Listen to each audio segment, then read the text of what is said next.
avant qu'il ne donne la mission aux disciples. Dans Matthieu chapitre 28, à partir du verset 19 à 20, Jésus étant approché d'eux et leur dit, allez. Avant de parler de aller, il dit tout pouvoir. Écoutez très bien le mot. Tout. Dans tout, il y a tout. Même le tout avec S dedans. Alléluia. Il dit tout pouvoir, le singulier, le pouvoir personnifié. Il dit tout pouvoir. Ce qui veut dire quoi? Tout pouvoir qui est dans les cieux et sur la terre. Il dit c'est tout pouvoir là. Où tous les S sont dedans là. Il dit m'a été octroyé. M'a été donné par le Père. Donc il donne d'abord une assurance à chaque personne qui le suit. Regarde, avant que tu ne puisses aller là-bas accomplir ce que je t'ai confié, il y a un pouvoir, tout pouvoir m'a été déjà donné au ciel et sur la terre. Donc si le pouvoir a été déjà donné à mon maître, tout pouvoir qui est au ciel et tout pouvoir qui est sur la terre, je n'ai pas besoin d'un sorcier. Je n'ai pas besoin d'avoir peur d'un sorcier, ni d'un charlatan. Maintenant, il dit, allez, faites de toutes les nations mes disciples. Et là, même pour croire à ce tout pouvoir, il te faut aussi une révélation.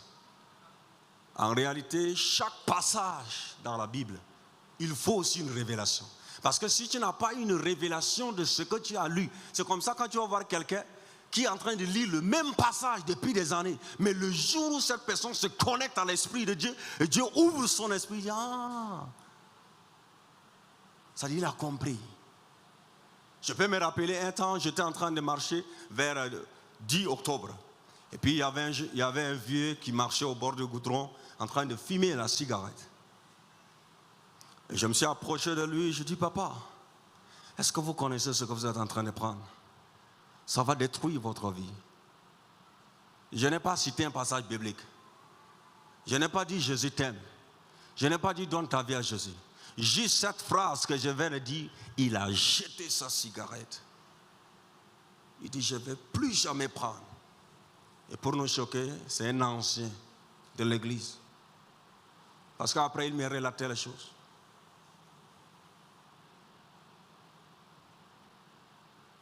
C'est comme Dieu lui-même, en disant ça, c'est là où toute occasion est favorable, bon ou mauvais, comme la Bible dit. Toute occasion est favorable. Donc il suffisait simplement que cette petite phrase, Dieu s'en sert de ça, pour ouvrir son esprit, que ce qu'il était en train de prendre était mauvais. Et il a jeté cela, avec colère. Et il a changé complètement sa direction à 180 degrés en arrière, pour suivre le Seigneur. Je viens simplement humblement ce soir nous supplier de chercher la révélation de qui est Jésus. Parce que là, si on te pose la question qui est Jésus, tu dis il est le Sauveur. Et il est le Seigneur. C'est pas mauvais, c'est bon. Mais je vais simplement nous rappeler. Les fils de Sheba sont allés pour chasser les démons dans la vie d'un individu. Et il dit, au nom de Jésus-Christ que Paul prêche, sort de ce corps. Il dit, ce Paul-là, nous, on le connaît. Parce que quand il dit au nom de Jésus, sortez là, il s'appuie sur la base d'une révélation que Dieu a bâtie avec lui. C'est comme ça, nous obéissons à ce qu'il dit. Mais vous vous appuyez sur quelle base pour nous donner l'autorité de quitter le corps?